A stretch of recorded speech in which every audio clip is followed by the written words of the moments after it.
You can never have enough basil, right? So what if you could buy it just once and from that grow yourself an endless supply? Basil cuttings are simplicity itself to take. You don't even need any potting mix. All you need is a glass, some scissors, some water, and of course, some basil. I love taking basil cuttings from store-bought basil. It gives you a bit of a head start. They root really easily and it means you get a harvest that much quicker.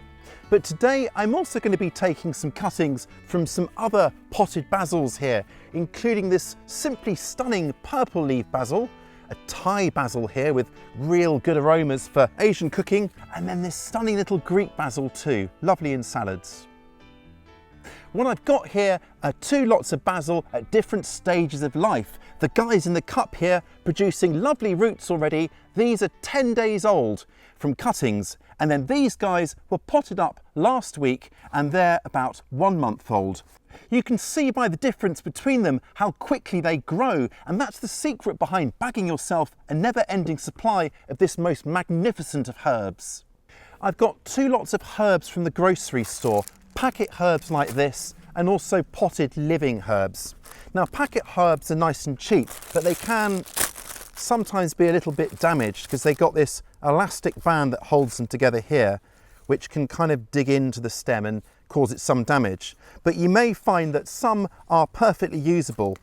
Now what we're looking for is something with the nodes intact here, and then we can take a cutting, cut just below, and then because our cuttings don't have any roots as yet, we need to reduce some of these leaves on top. So just nip these off, and then you've got something like that. And we want cuttings between about 8 to 15 centimetres, that is kind of 3, 4 to 6 inches in height. However, I'm not convinced these are that great and they can be a bit hit and miss sometimes. So I'm going to take most of my cuttings from this really healthy looking living herb. So what we're going to do is make a cut just above a node there, and I'll explain why in a minute. And then we're going to trim these all up. So take off the lowest bit there, just below a node, and remove most of the leaves, leaving just the ones on top. So these are all cuttings of Genovese or sweet basil, the most common basil that's got a huge range of options and uses in the kitchen. So I've got my perfect cuttings here. They're between 3 to 6 inches or 8 to 15 centimetres long. I've cut just below a leaf node here, and I've removed most of the leaves to leave just the ones in top. So these should do very nicely. Next job is to pop them in a pot and fill it with water so that just the leaves are sticking proud of the water. These guys are going to go indoors onto a sunny windowsill to root, and they should produce roots within a matter of days. Now use mains water here, not rainwater, and do keep it topped up. Should it get cloudy, just swish it out and put fresh water in there so it's nice and clear and clean. And all of this lot I've cut off, well, this isn't going to waste. This is going to make me a beautiful pesto. Bung it in a blender, add some pine nuts, a little hard cheese, some extra virgin olive oil, good quality, and then whiz it all up. And that will make a beautiful accompaniment to pasta, or layered onto fish and then baked in the oven. I'm now going to take some more cuttings using these other plants here. Now when taking cuttings from actively growing plants, we want just vegetative growth. We don't want any stems that have got flower buds on. So it's something like this, nice and healthy, no flower buds.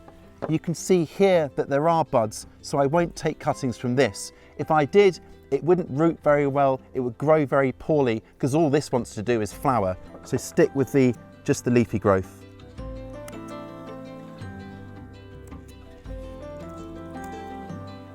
Hello Rosie, how are you darling? It's a good girl. Always likes to inspect the work and make sure we're doing a good job.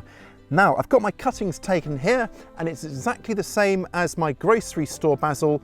I'm going to trim them up to just below a leaf node, so there, and remove those lowest leaves.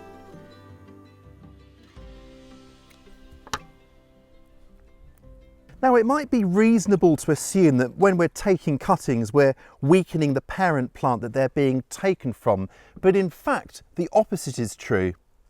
When we take a cutting, and take it back down to where there are some branches here, what we're going to do is actually create new shoots and create an even bushier, stockier plant that's going to last a lot longer and ultimately give you more harvests. Let me show you with this plant here. Now, I took a cutting from this about 2 weeks ago, and if we look closely, here we go, we can see that where I took the cutting has already healed up, and there are 2 new shoots coming out from the node here that will form 2 new branches. So that one branch is now going to be 2, and that ultimately, done all over the plant, will create a far bushier plant. I just want to explain something to make it extra clear. When you take a cutting, you're taking it from just below a leaf node like that, but then you've got this bit of stalk here that's sort of sticking out. We want to reduce that down to just above a leaf node, the next one lowest, because that's just going to die off anyway, and it'll keep everything nice and neat. So let's take another look at our rooted cuttings. So as I say, these were taken 10 days ago, and the very first roots only showed 4 days ago, and now look at them, they grow on so quickly. I reckon that at least a few of these are good to pot up. Now, I like to pot up and grow on my basil cuttings before planting them either into the ground or a larger container, because they are still quite vulnerable at this stage and need a little bit of mollycoddling. Now, for this, you can use any all-purpose peat-free potting mix. And then to help with drainage, and because I have it, I've got some perlite. Now, this isn't essential, but if you do have perlite lying around, then, well, it's worth adding a little bit because it will help to improve the drainage of our mix. And these warmth-loving herbs really will appreciate that. Got my pots of potting mix and perlite, and then just use your finger to dib at a hole, and then hold the cutting by the leaves if you can, because the stem can be delicate, and then just carefully lower down up to the same sort of height it was at in the water, and then just firm in around your cutting like that. I've left one here because the roots are still quite small, so I'll give that a few more days. Now, all that's left to do now is give these guys a little bit of a drink.